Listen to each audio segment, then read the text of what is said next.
hormati Bapak Wakil Kepala Sekolah SMK Negeri 2 Pontianak, Bapak Ibu Guru serta karyawan dan karyawati SMK Negeri 2 Pontianak, serta anak-anakku sekalian, siswa-siswi SMK Negeri 2 Pontianak kelas 10 tahun 2020. Pertama-tama marilah kita panjatkan puji syukur kehadirat Allah Subhanahu wa taala yang mana pada kesempatan pagi hari ini kita semua masih mendapatkan nikmat sehat sehingga dapat bertemu walaupun dalam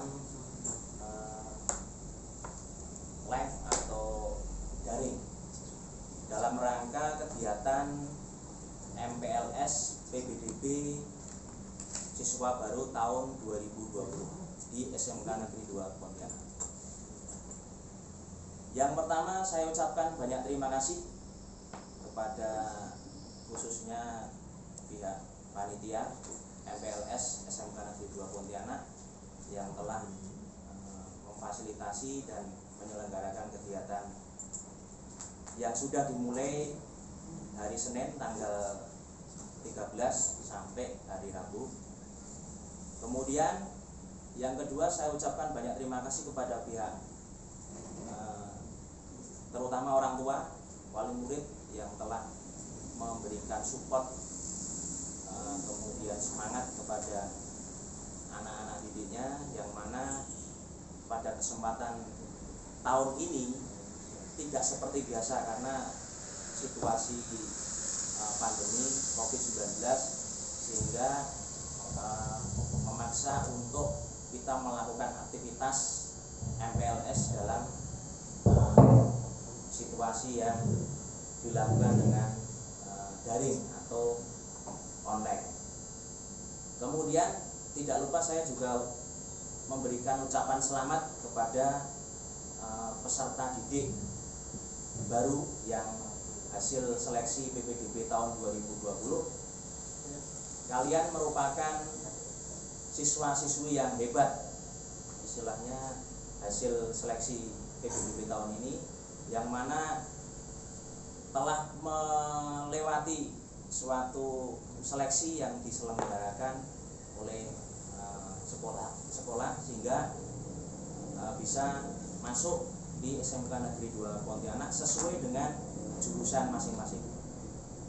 Baiklah, siswa-siswi yang hebat, pagi ini saya akan sedikit sharing memberikan materi yang sudah diberikan oleh pihak panitia MPLS, yang mana materi ini nanti akan saya sampaikan dan juga nanti mungkin siswa-siswi bisa menyimaknya, memperhatikan apa yang nanti saya sampaikan sehingga nanti bisa memberikan sedikit pengetahuan tentang apa yang nanti saya sampaikan. Baiklah, pagi ini saya akan memberikan materi tentang K3 atau istilahnya boleh dikatakan keselamatan dan kesehatan kerja. Baiklah, siswa-siswi yang hebat, kaitannya dengan materi K3 mungkin bisa dilihat di slide.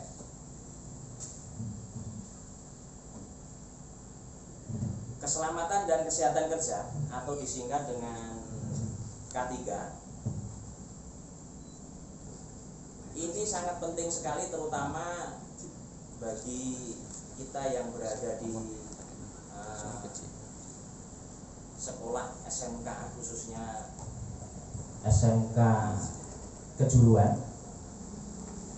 K3 ini sangat penting sekali sehingga materi ini perlu disampaikan di awal dengan harapan siswa nanti bisa memahami apa itu K3, kemudian penerapannya di di sekolah, khususnya di bengkel seperti apa, sehingga nantinya harapannya siswa-siswi SMK Negeri 2 Pontianak bila nanti sudah melaksanakan kegiatan proses pembelajaran secara langsung di bengkel masing-masing, itu akan selalu memperhatikan yang namanya K3. Baiklah, kita akan mulai kaitannya dengan materi yang akan saya sampaikan.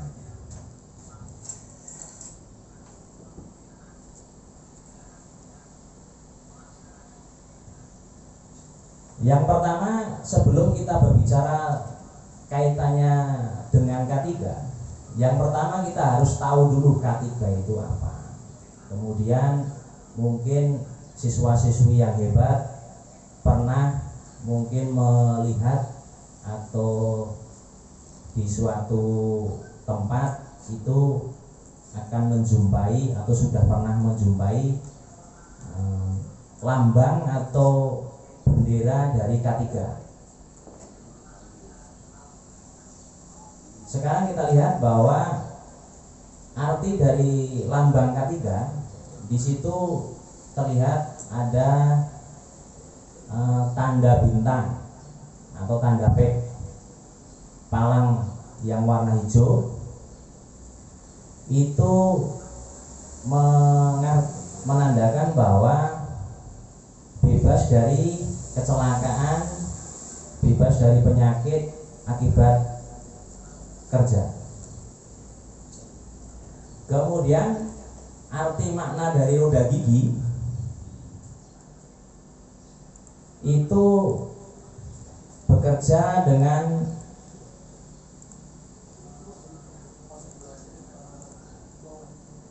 kebugaran jasmani dan rohani. Kemudian arti makna dari warna putih itu berarti bersih dan suci. Kemudian arti makna dari warna hijau itu selamat, sehat, dan sejahtera. Nah, kemudian arti makna dari 11 dari roda gigi itu menunjukkan bahwa Undang-Undang Nomor 1 Tahun 1970 tentang keselamatan kerja.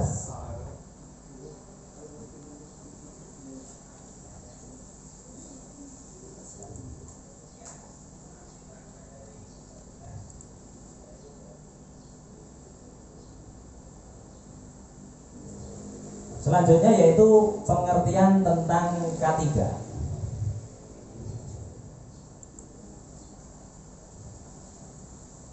K3 dilihat dari filosofi dan keilmuan. Kalau kita lihat dari filosofi pengertian dari K3, K3 yaitu suatu pemikiran dan upaya untuk menjamin kesehatan dan kesempurnaan jasmani maupun rohani tenaga kerja, khususnya yang berada pada tempat kerja.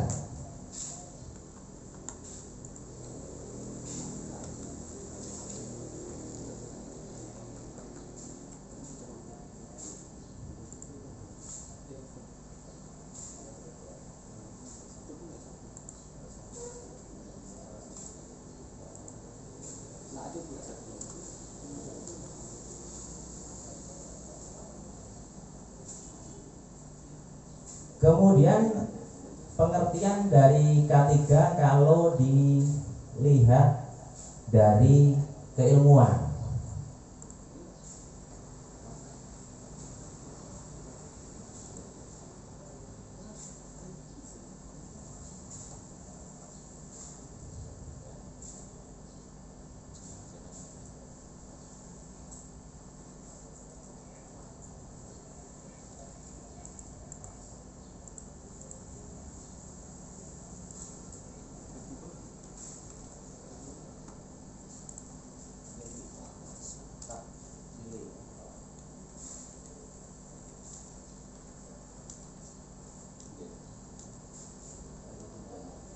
semua ilmu yang penerapannya untuk mencegah terjadinya kecelakaan kerja, penyakit akibat kerja, kebakaran, peledakan, dan pencemaran lingkungan. Itu kalau dari segi keilmuan, pengertian dari K3.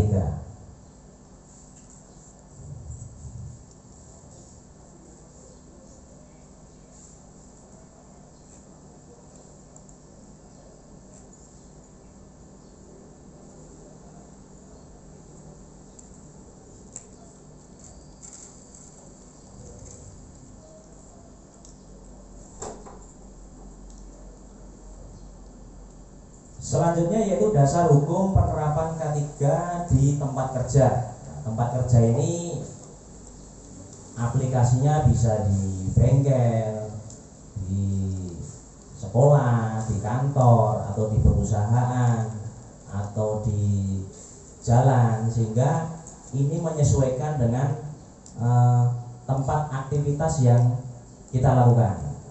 Tentunya K3 ini ada dasar hukum dan penerapannya dalam tempat kerja, yang mana dasar hukum yang digunakan yaitu Undang-Undang Nomor 1 Tahun 1970 tentang keselamatan kerja, kemudian Permenaker Nomor 5 Tahun 96 tentang sistem manajemen K3, kemudian Permenaker Nomor 4 Tahun 87 tentang Panitia Pembinaan Keselamatan dan Kesehatan Kerja.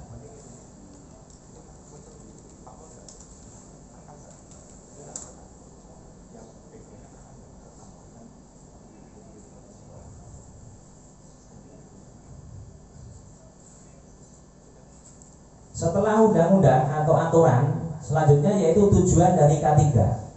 Tujuan K3 itu apa sih? Jadi peserta didik atau anak-anakku sekalian yang hebat, kita harus tahu tujuan dari K3 itu apa.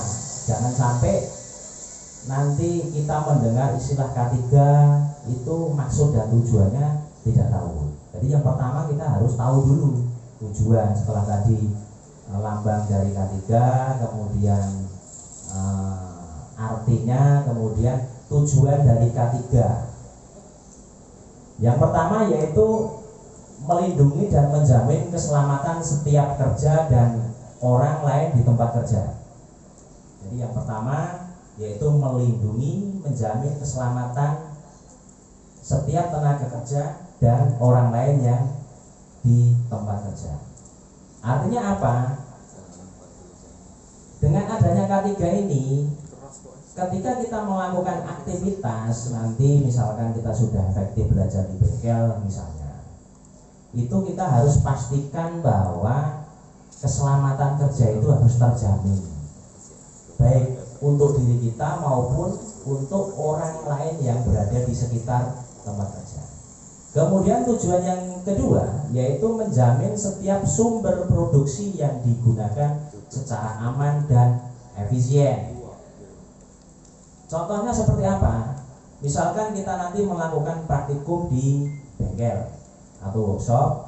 Nah, di situ kita tidak terlepas dari penggunaan alat, mungkin mesin ataupun peralatan-peralatan yang lain, baik itu elektronik maupun mekanik. Itu harus dipastikan bahwa itu aman. Kemudian tujuan K3 yang ketiga yaitu meningkatkan kesejahteraan dan produktivitas nasional. Maksudnya seperti apa? Ketika K3 itu dilakukan dengan baik, kemudian pekerja di situ atau dalam hal ini mungkin kalau kita aktivitas di bengkel itu melakukan praktek dengan aman, sehingga nanti akan menghasilkan suatu output atau keluaran yang sesuai dengan yang diharapkan tanpa adanya suatu mungkin insiden atau kecelakaan.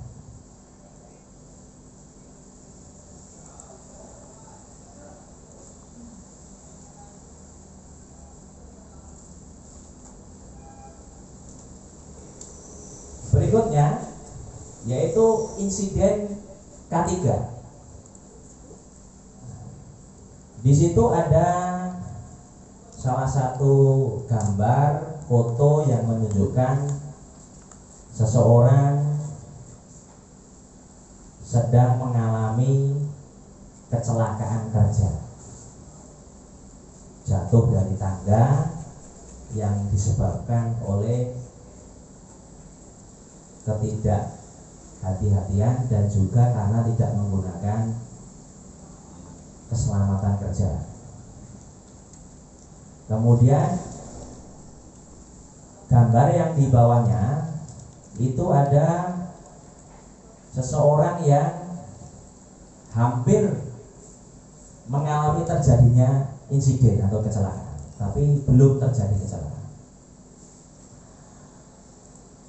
Nah, insiden atau dalam K3 itu pengertiannya yaitu kejadian yang berkaitan dengan pekerjaan di mana cedera, penyakit akibat kerja maupun kematian yang terjadi adalah keadaan darurat. Kemudian untuk kecelakaan kerja, pengertiannya yaitu insiden yang disebabkan cedera, penyakit akibat kerja, ataupun kefatalan atau kematian. Kemudian pengertian dari hampir celaka, yaitu insiden yang disebabkan cedera, penyakit akibat kerja, maupun kefatalan atau kematian.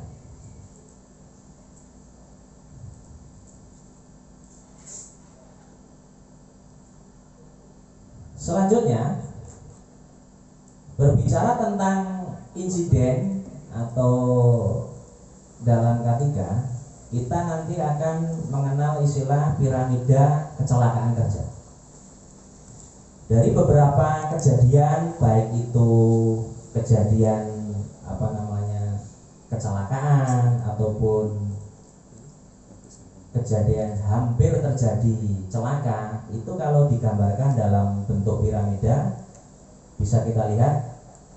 Misalkan di situ pada bagian puncak itu ada angka 1, kemudian di bawahnya itu ada 10, kemudian di bawahnya ada 30, kemudian di bawahnya lagi ada 600. Artinya apa dari maksud penggambaran piramida kecelakaan kerja ini? Bahwa setiap terjadi satu kecelakaan fatal, yang mana fatal ini sampai meninggal, misalkan kejadian kecelakaan di bengkel pada waktu praktek sampai meninggal, itu akan terjadi sebetulnya di dalamnya itu sebelum terjadinya insiden itu terdapat 10 kecelakaan ringan sebelumnya. Nah, jadi sebelum adanya insiden fatal sampai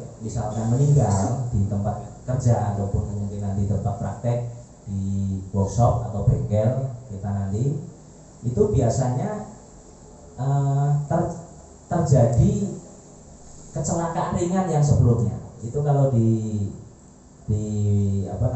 diumpamakan dalam piramida itu ada 10 kecelakaan ringan sebelumnya.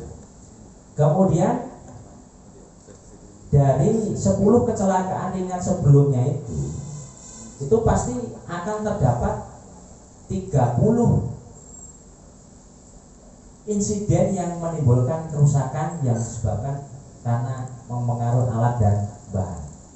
Contoh misalkan terjadi insiden di tempat praktek, di workshop, yang disebabkan oleh karena alat-alat yang mungkin sudah mulai rusak. Itu kan biasanya terjadi berulang-ulang. Nah, ini sampai 30 kasus. Kemudian yang di bawahnya itu 600. Artinya apa? Sebelum terjadinya insiden yang menimbulkan kerusakan, baik itu peralatan maupun bahan yang kita gunakan dalam aktivitas misalkan di bengkel, itu sebelumnya itu akan terjadi yang namanya hampir celaka atau istilahnya itu kejadian-kejadian yang dialami oleh pekerja ataupun mungkin yang beraktivitas di bengkel, kejadian yang hampir celaka, yang itu jumlahnya mungkin semakin banyak. Kalau diakumulasi ya nanti mungkin bisa diperkirakan kalau di dalam di sini misalkan 600 kejadian. Kesimpulannya apa? Ketika terjadi suatu insiden kecelakaan sampai misalkan meninggal, itu pasti didahului oleh kejadian-kejadian yang terulang sebelumnya. Kenapa bisa sampai terjadi misalkan kematian, insiden? Itu disebabkan karena K3 itu tidak dilaksanakan dengan baik, sehingga memunculkan kejadian-kejadian sebelumnya yang pada akhirnya akan menimbulkan suatu kecelakaan fatal yang menyebabkan misalkan kematian.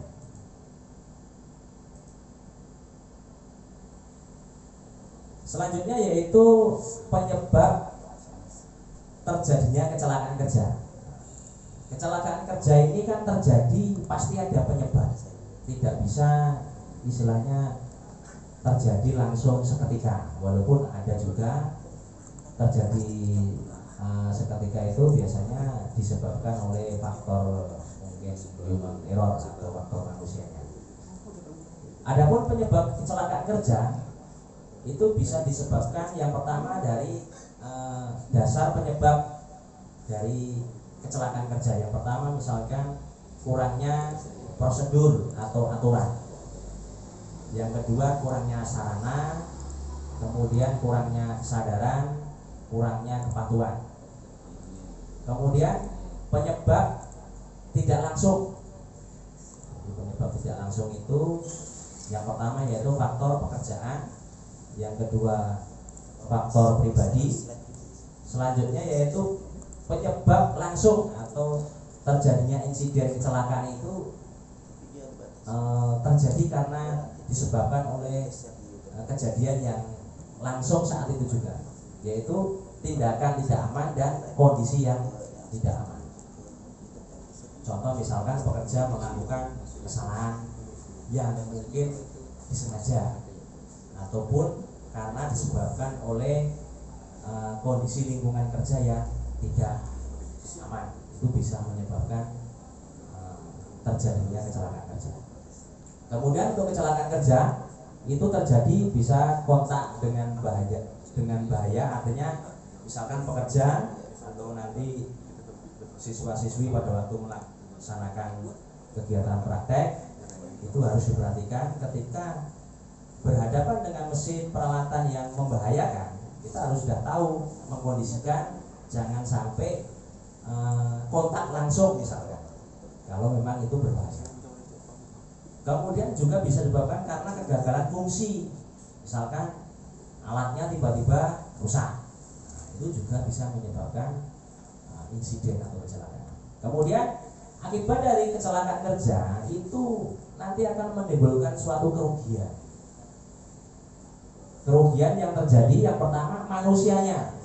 Jadi baik itu pekerja ataupun yang melakukan aktivitas, ketika terjadi insiden itu akan mengalami kerugian, baik itu cedera fisik, kemudian bisa juga karena keracunan atau cacat, bahkan sampai fatal itu terjadi kematian. Kemudian kerugian yang kedua itu bisa menyebabkan mesin alat. Jadi ketika ada insiden itu bisa menyebabkan kerusakan pada mesin dan alat. Kemudian juga kerugian material yang digunakan. Dan yang keempat kerugian dari lingkungan, misalkan tercemar, rusak, kemudian bencana alam. Itu penyebab kecelakaan kerja kalau kita lihat dari kerugian. Selanjutnya kerugian yang terjadi akibat kecelakaan kerja itu kalau kita mungkin menganalogikan, melihat itu seperti halnya kayak kalau kita melihat bongkahan dari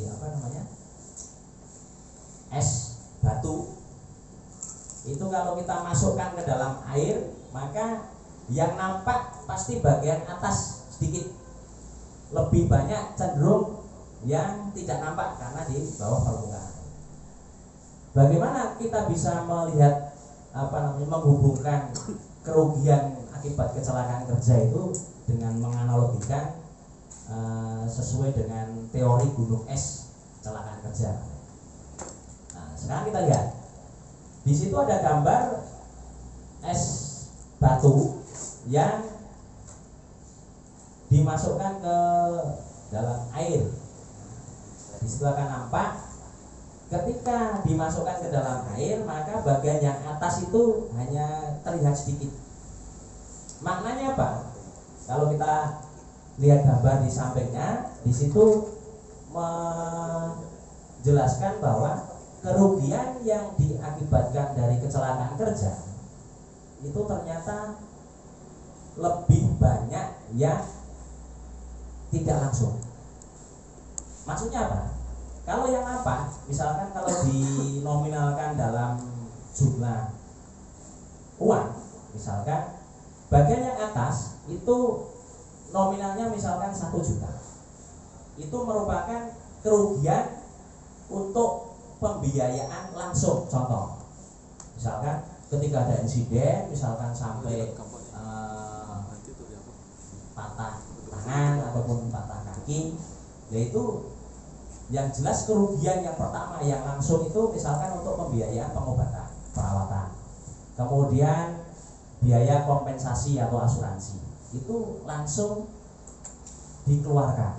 Artinya dalam hal ini kalau misalkan perusahaan itu juga perusahaan harus mengeluarkan kos biaya untuk pengobatan tenaga kerjanya. Nah, kalau misalkan di sekolah bagaimana? Kalau di workshop, di bengkel, tentunya kan selain kerugian yang disebabkan oleh insiden tadi, paling tidak kan yang pertama untuk perawatan akibat insiden itu kan keluar biaya. Kemudian misalkan harus bayar asuransi, itu juga termasuk kerugian secara langsung. Nah, kemudian kita lihat bagian yang tidak nampak, maksudnya yang tidak langsung. Yang di bawah itu nampak biaya tidak langsung yang harus dikeluarkan untuk akibat dari kecelakaan kerja. Misalkan di situ nominalnya 50 sampai 50 juta. Ini untuk biaya kerusakan aset yang tidak diasuransikan. Contohnya misalkan kerusakan bangunan, contoh kalau sampai misalkan terjadi kebakaran, kemudian sampai habis bangunannya, nah itu kan secara tidak langsung kan rugi. Nah, kemudian kerusakan peralatan dan mesin, kemudian peralatan produk dan bahan yang berada di tempat kerja, kemudian biaya administrasi dan pengeluaran sarana dan prasarana darurat. Itu yang biaya kerugian yang masuk dalam biaya tidak langsung. Kemudian masih ada juga kerugian yang lain, yaitu biaya lain-lain yang tidak diasuransikan. Waktu untuk investigasi misalkan, biasanya kalau ada insiden itu kan mungkin perlu mendatangkan tim ahli dan sebagainya untuk mencari penyebab kecelakaan dan sebagainya. Itu juga memerlukan kos biaya untuk akibat dari kecelakaan. Sehingga apa yang bisa kita ambil dari ilustrasi ini, bahwasanya setiap kita melakukan aktivitas itu harus selalu diperhatikan yang namanya K3 agar nanti tidak sampai terjadi yang namanya insiden kecelakaan kerja yang berakibat menimbulkan kerugian yang sangat besar. Kemudian yang berikutnya yaitu upaya pencegahan. Nah, kalau kita sudah tahu apa itu K3, kemudian tujuan, kemudian penyebabnya, kemudian kerugian yang diakibatkan dari adanya kecelakaan akibat kerja, itu perlu dilakukan upaya pencegahan, jangan sampai terjadi insiden. Yang pertama yang harus dilakukan yaitu mengidentifikasi dan pengendalian bahaya di tempat kerja. Tempat kerja itu bisa di kantor, di jalan raya, kemudian di bengkel, workshop, itu harus diidentifikasi. Pastikan bahwa kondisi misalkan yang tidak aman itu didata, kira-kira didata. Kemudian yang kedua pemantauan tindakan tidak aman. Jadi yang pertama pemantauan kondisi tidak aman, kemudian yang kedua pemantauan tindakan tidak aman. Kemudian upaya yang berikutnya yaitu pembinaan dan pengawasan. Nah, ini perlu juga, artinya termasuk pada pagi hari ini siswa-siswi baru yang hebat itu sebelum melakukan aktivitas pembelajaran di sekolah, karena sekarang lagi pandemi COVID-19 ini, sudah dilakukan pembinaan atau istilahnya pembelajaran K3, sehingga nanti harapannya begitu sudah efektif kegiatan praktek, sudah dibekali dengan pengetahuan tentang K3. Yaitu pembinaan dan pengawasan itu meliputi yang pertama pelatihan pendidikan, kemudian yang kedua konseling, kemudian konsultasi, dan yang ketiga pengembangan sumber daya. Jadi kalau di perusahaan-perusahaan itu biasanya karyawannya perlu dilakukan pelatihan atau diklat training tentang K3. Karena memang K3 ini sangat penting sekali. Ketika K3 ini tidak diperhatikan, maka nanti ketika ada insiden kecelakaan itu akan menimbulkan kerugian yang sangat besar. Kemudian sistem manajemen, dalam hal ini misalkan sekolah, di bengkel itu kan nanti juga harus ada aturan prosedur SOP-nya. Misalnya ketika masuk di bengkel, workshop, praktikum itu SOP-nya seperti apa, misalkan harus menggunakan PD, kemudian istilahnya harus memperhatikan keselamatan kerja, itu harus disampaikan. Dalam hal ini kewajiban dari institusi atau manajemen dari perusahaan atau sekolah ataupun mungkin tempat kerja. Kemudian penyediaan sarana dan prasarana. Jadi sarana dan prasarana yang kaitannya dengan K3 itu harus disediakan supaya nanti aktivitas kerja itu bisa aman. Kemudian penghargaan dan sanksi. Ini penting karena nanti ketika tidak dilakukan pemberian penghargaan dan sanksi, nanti kadang kita ataupun mungkin pekerja yang beraktivitas di bengkel itu semaunya sendiri. Tapi kalau dengan adanya penghargaan dan sanksi, nanti orang akan cenderung untuk berusaha melakukan hal-hal yang sesuai dengan SOP atau untuk keselamatan kerja. Siswa-siswi yang hebat selanjutnya yaitu bahaya K3. Pengertian: semua sumber, situasi maupun aktivitas yang berpotensi menimbulkan cedera dan atau penyakit akibat kerja. Jadi bahaya dari K3. Kemudian sumbernya apa? Sumber bahayanya bisa dari manusia, bisa dari mesin, bisa dari material, bisa dari metode dan lingkungan. Kemudian jenis tindakan dan kondisi. Kemudian faktor-faktornya apa? Misalkan faktor biologi, bisa disebabkan karena bakteri, virus, jamur, binatang, tanaman. Nah itu kalau faktor dari biologi. Kemudian kimia, mungkin bisa dari bahan-bahan atau material cairan, kemudian gas beracun, kemudian bahan-bahan yang mudah terbakar, mudah meledak, dan bahan-bahan yang menimbulkan korosif.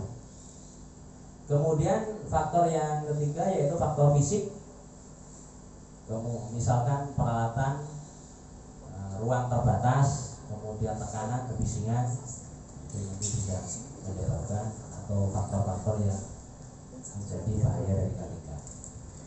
Kemudian yang keempat biomekanik, kemudian yang kelima psikologi atau sosial, misalkan stres, adanya tekanan ataupun mungkin lingkungan atau emosi yang dialami oleh para pekerja.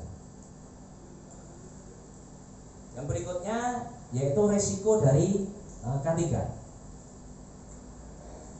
Pengertiannya apa? Potensi kerugian yang bisa diakibatkan akibat terdapat kontak dengan suatu bahaya. Contoh misalkan luka bakar, patah tulang, kram, kemudian yang lainnya. Kemudian penilaian dan kategori. Perkalian antara nilai frekuensi dengan nilai keparahan suatu risiko. Di sebelah kanan itu ada metrik hubungan antara frekuensi kejadian resiko akibat kecelakaan dengan tingkat keparahan dari akibat kecelakaan. Misalkan kalau kejadian insiden itu misalkan sangat jarang, kemudian menyebabkan keparahan ataupun kecelakaannya itu sangat ringan, itu masuk dalam kategori rendah. Sebaliknya, kalau misalkan kejadiannya itu kecelakaannya itu terjadi menyebabkan kecelakaan fatal, walaupun jarang terjadi, seperti yang diilustrasikan dalam piramida kecelakaan tadi, itu masuk dalam kategori sangat tinggi. Sehingga di situ bisa kita lihat dari metrik yang warna hijau itu kategorinya rendah, kemudian yang warna kuning kategorinya sedang, yang merah tinggi, dan yang biru itu ekstrim. Nah, ekstrim di sini itu terjadi bila kecelakaan itu sering terjadi dan menyebabkan kefatalan, misalkan kematian. Apa yang perlu dilakukan ketika itu masuk dalam kategori rendah? Maka perlu dilakukan aturan prosedur atau rambu. Artinya apa? Ini perlu mungkin lebih penekanannya pada rambu-rambu atau peringatan-peringatan yang perlu mungkin tambahkan, perlu dilengkapi di tempat kerja. Kemudian ketika kategorinya sedang, maka perlu dilakukan tindakan langsung. Kemudian kalau kategorinya itu tinggi, perlu dilakukan perencanaan pengendalian. Kemudian kalau sudah masuk ekstrim, maka perlu diberi perhatian dari manajemen atas. Dalam hal ini sekolah harus ataupun mungkin perusahaan harus melakukan suatu langkah-langkah untuk mencegah terjadinya insiden. Untuk berikutnya yaitu pengendalian resiko K3. Hierarki pengendalian resiko bahaya. Yang pertama urut-urutannya yaitu eliminasi bahaya, artinya pengurangan. Jadi sebisa mungkin di tempat kerja, di tempat praktek, di bengkel ataupun mungkin di workshop, itu harus sebisa mungkin bahaya-bahaya yang memungkinkan nanti bisa menimbulkan kecelakaan kerja itu harus dihilangkan, dikurangi atau dieliminasi. Kemudian yang berikutnya harus dilakukan yang namanya substitusi atau penggantian. Maksudnya apa? Ketika di workshop, di bengkel itu ada peralatan-peralatan yang sudah tidak layak pakai, kemudian yang rusak, itu harus segera dilakukan mungkin penggantian atau perbaikan. Jangan dibiarkan, karena nanti kalau dibiarkan, kalau sampai digunakan oleh siswa ataupun mungkin pekerja, itu bisa menimbulkan kecelakaan. Kemudian yang berikutnya yaitu perancangan. Nah, itu memodifikasi alat, mesin, tempat kerja dan yang lebih aman. Artinya apa? Kalau memang masih memungkinkan untuk dilakukan perbaikan, dimodifikasi supaya alat itu bisa aman, ya, itu bisa dilakukan. Kemudian yang berikutnya yaitu administrasi, yaitu prosedur, aturan, pelatihan, durasi, tanda bayar, rambu, poster, label. Ini masuk dalam lingkup administrasi. Kemudian alat pelindung diri atau APD. Jadi di tempat kerja itu harus disediakan alat pelindung diri. Kemudian yang berikutnya kaitannya dengan langkah-langkah atau pengendalian risiko tadi. Ini ada hubungannya dengan budaya 5R. Jadi mungkin siswa-siswi yang hebat mungkin pernah mendengar istilah 5R. Nah, 5R itu apa? Pengertian 5R adalah cara metode untuk mengatur, mengelola, mengorganisir tempat kerja menjadi tempat yang lebih baik secara berkelanjutan. Tujuan untuk meningkatkan efisiensi dan kualitas tempat kerja. Manfaat yang pertama meningkatkan produktivitas, kemudian meningkatkan kenyamanan, mengurangi bahaya, kemudian yang keempat menambah penghematan. Artinya apa? Budaya 5R ini nanti harus kita terapkan di sekolah khususnya, ataupun mungkin nanti di tempat kerja. Kalau mungkin nanti siswa-siswi kalian sudah tamat, ketika kerja, nah itu budaya 5R itu harus selalu dilakukan.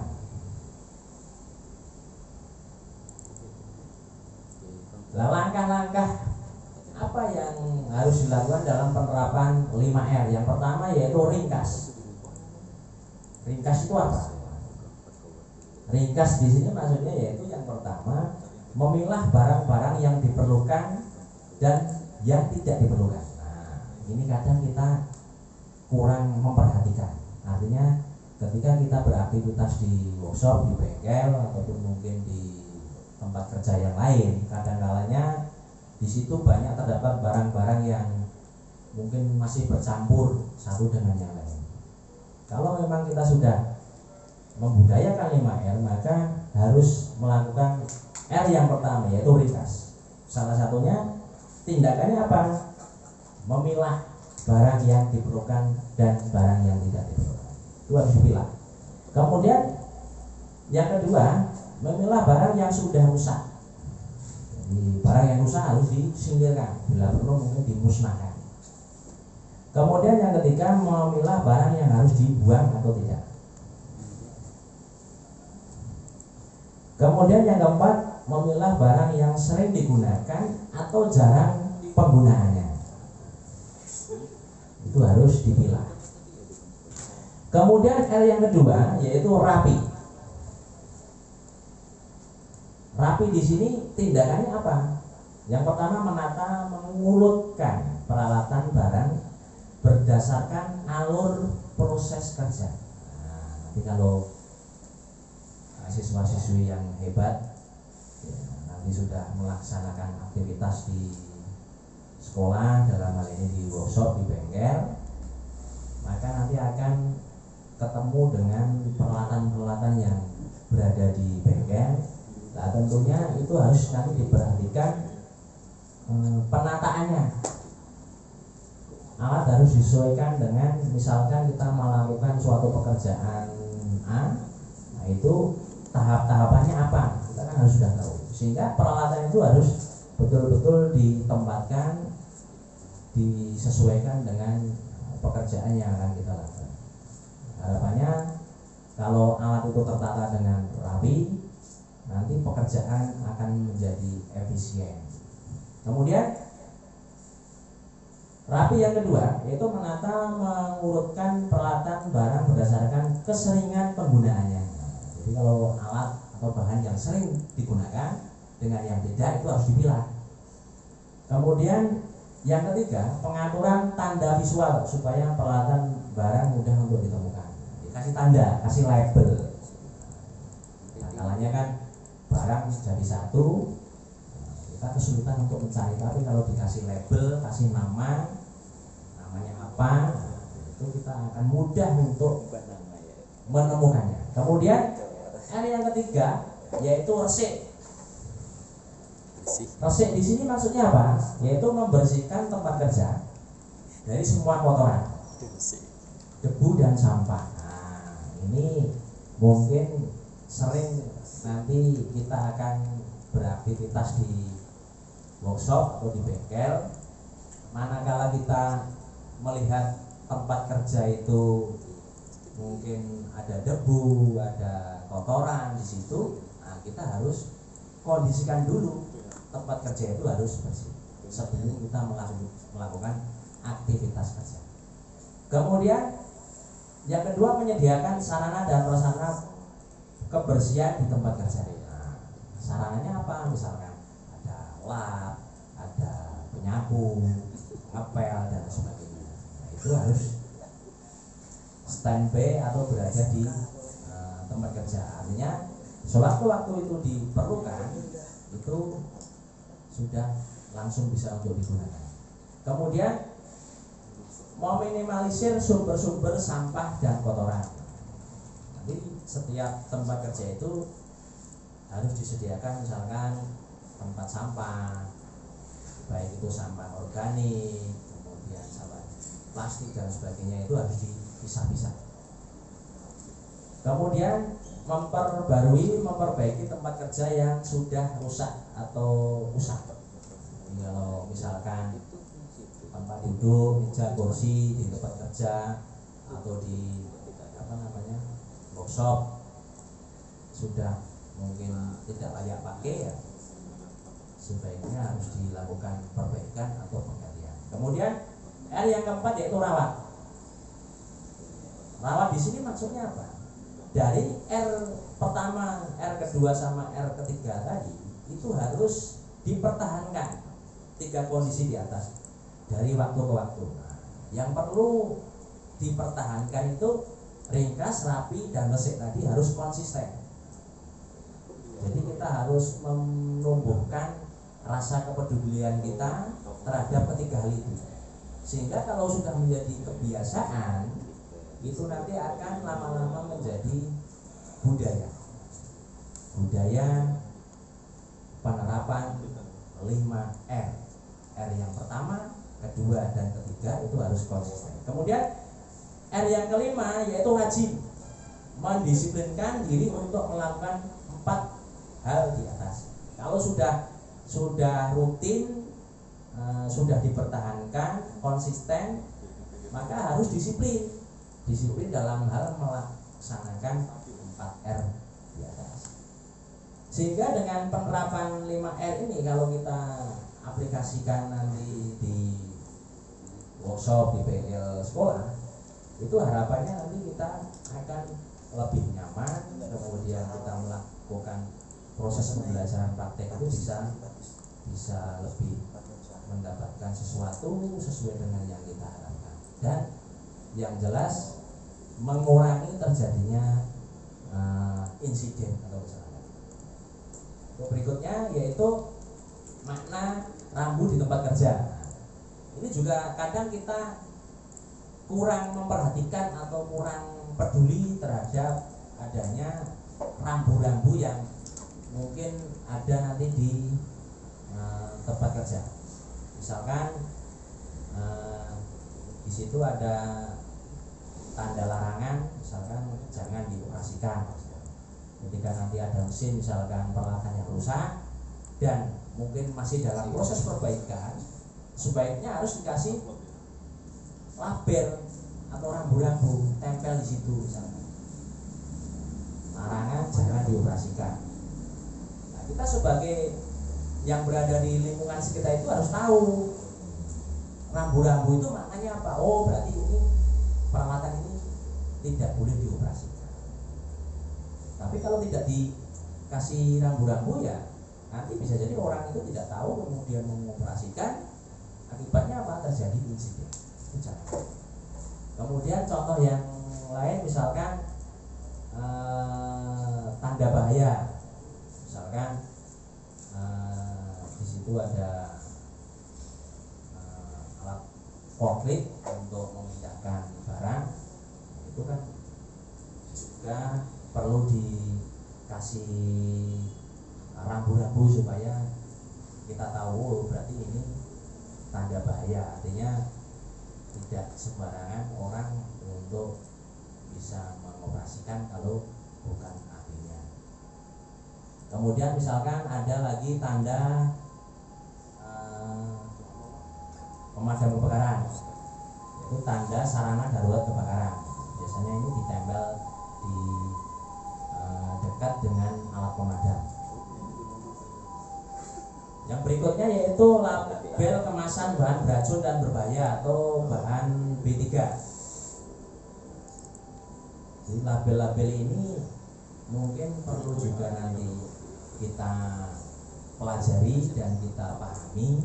Setiap label itu mengandung makna dan maksud dan tujuan untuk memberikan peringatan atau informasi kepada kita di tempat kerja. Kemudian label transportasi bahan beracun dan berbahaya. Maksudnya label transportasi maksudnya gimana? Artinya ketika bahan beracun dan berbahaya itu dipindahkan dari satu tempat ke tempat yang lain, itu perlu dilakukan yang namanya label supaya tahu. Contoh misalnya kalau di jalan itu kalau pas ada tangki minyak membawa bahan bakar dari tempat pengisian ke SPBU itu kan biasanya kalau kita di belakangnya itu kan ada tanda atau label yang ditempel di tangkinya itu. Nah, itu menunjukkan bahwa bahan bakarnya itu mudah terbakar. Kemudian makna label dan warna pepipaan ini juga harus diperhatikan. Kadang-kadang kalau nanti kita di workshop, di bengkel, itu kita akan ketemu dengan instalasi pipa. Instalasi pipa ini kita harus tahu apakah itu untuk udara ataupun air ataupun mungkin nanti gas yang berbahaya atau beracun. Nah, itu harus tahu, makanya perlu dilakukan label atau memberikan warna pemipaan. Kemudian tanda dan makna dari papan informasi di tempat kerja. Ini sangat penting, terutama di workshop, di bengkel. Ini sebisa mungkin harus diberikan tanda ataupun papan informasi yang harapannya nanti dengan adanya tanda papan informasi itu akan memberikan pengetahuan atau peringatan pada orang yang berada di aktivitas tempat kerja itu. Misalkan kalau keselamatan itu biasanya tulisannya itu warnanya hijau, di blok warna hijau. Kemudian kalau informasi itu biru, kemudian kalau kuning itu biasanya perhatian. Kemudian kalau pesan yang ingin disampaikan misalkan itu sifatnya umum, itu papan informasinya itu akan di blok warna hitam dan seterusnya sampai misalkan misalkan peringatan informasi, itu warnanya merah. Kemudian yang berikutnya tanda dan makna dan label di tempat kerja. Ini sudah disesuaikan. Misalkan warna kuning, warna hitam, warna hijau, biru, kemudian oranye, merah, kemudian ada apa namanya, putih garis hitam, putih garis merah, kemudian kuning garis hitam. Nah, itu mempunyai makna yang berbeda-beda. Kita harus tahu. Jangan sampai di situ sudah ada tanda karena kita tidak tahu, padahal di situ berbahaya. Kalau kita tidak tahu, kita nekat, maka nanti bisa menyebabkan terjadinya insiden.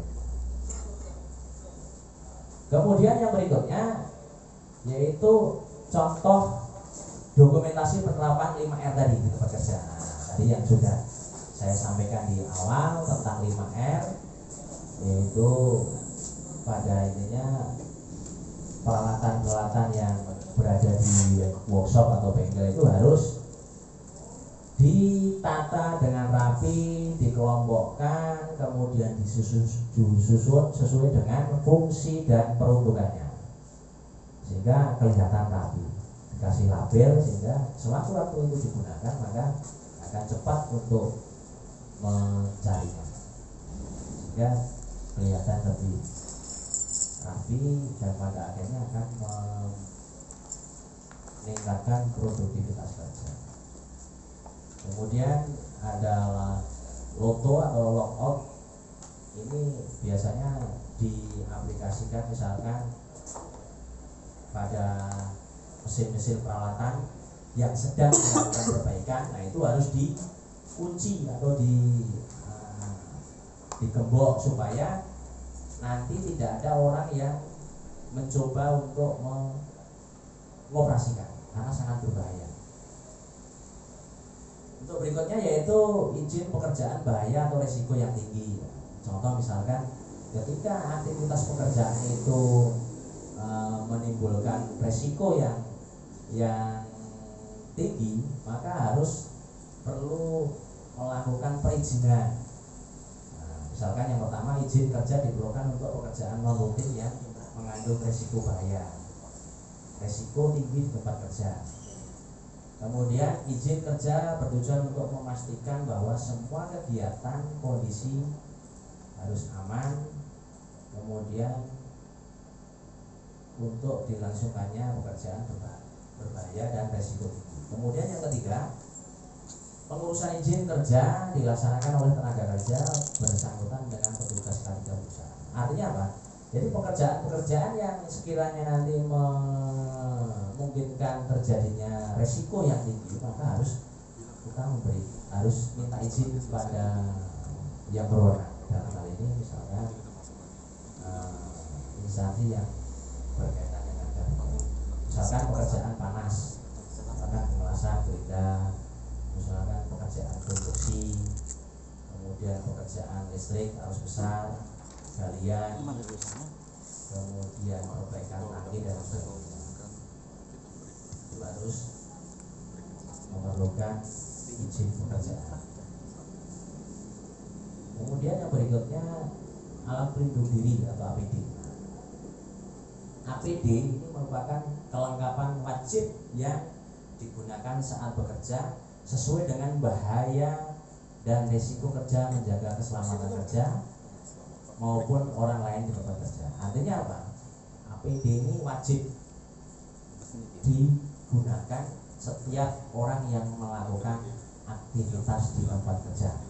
Tujuannya supaya terhindar dari insiden kecelakaan yang bisa menyebabkan kerugian bagi pekerja sendiri maupun orang yang berada di sekitar lingkungan kerja. Contoh misalkan perlindungan kepala atau helm itu harus disesuaikan dengan pekerjaan, jenis pekerjaannya apa. Itu masing-masing berbeda. Pelindung kepala, kemudian pelindung mata dan muka, kemudian perlindungan pendengaran atau telinga, kemudian perlindungan pernapasan, kemudian perlindungan tangan, perlindungan kaki, dan perlindungan tubuh, dan perlindungan yang lain disesuaikan dengan APD yang digunakan. Kemudian yang berikutnya yaitu penyakit akibat kerja. Itu banyak sekali pengertian. Contoh misalkan akibat dari penyakit kerja, kemudian faktor penyebab itu bisa biologis, biomekanik, kemudian pencegahannya bisa melakukan pemeriksaan kesehatan berkala, kemudian sampai pada pelayanan kesehatan. Kemudian kesehatan kerja. Nah, ini yang terakhir. Pengertian dari kesehatan kerja yaitu penyelenggaraan dan pemeliharaan derajat yang setinggi-tingginya dari kesehatan fisik, mental, dan sosial dari tenaga kerja pada semua pekerjaan, pencegahan gangguan kesehatan pada tenaga kerja yang disebabkan oleh kondisi kerja, baik itu yang akibat faktor-faktor yang mengganggu kesehatan, penempatan dan pemeliharaan tenaga kerja dalam suatu lingkungan kerja yang sesuai dengan kemampuan fisik, dan sebagai kesimpulan merupakan penyesuaian pekerjaan kepada manusia dan manusia pada pekerjaan. Jadi dari penjelasan saya di depan tadi kaitannya dengan K3 yaitu keselamatan dan kesehatan kerja, kesimpulannya yaitu bahwa setiap kita melakukan aktivitas kerja, baik itu di bengkel, di workshop, atau di tempat kerja yang lain, itu harus selalu memperhatikan yang namanya K3 supaya nanti kita terhindar dari yang namanya insiden yang disebabkan oleh kecelakaan kerja akibat kurangnya memperhatikan keselamatan dan kesehatan kerja. Jadi mungkin itu saja yang bisa saya sampaikan kepada anak-anakku sekalian yang hebat. Mudah-mudahan apa yang saya sampaikan ini sedikit memberikan pengetahuan, gambaran tentang K3. Nah, nanti kaitannya dengan K3 yang lebih detail lagi nanti ketika kalian sudah beraktivitas di masing-masing jurusan, itu nanti akan lebih detail lagi kaitannya dengan K3 di masing-masing setiap jurusan. Mungkin itu yang saya sampaikan. Sekali lagi terima kasih atas kesempatan yang diberikan kepada saya, dan tetap semangat buat siswa-siswi yang hebat yang sekarang mungkin lagi menyimak ataupun mungkin melakukan live di rumah masing-masing. Tetap belajar, walaupun kita nanti mungkin ke depan aktivitas belajar kita dilakukan dengan daring, tapi jangan sampai itu menjadikan halangan kita untuk selalu tetap belajar, semangat untuk melakukan aktivitas-aktivitas yang positif.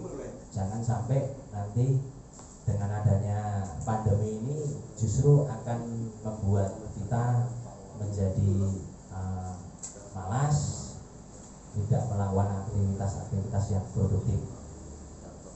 Yang berikutnya pesan saya pada siswa-siswi yang hebat, jaga kondisi, karena situasi pandemi COVID-19 ini kita tidak tahu sampai kapan, sehingga kita harus selalu jaga kondisi fisik tubuh kita supaya selalu sehat dan bugar. Mungkin dari saya cukup sekian.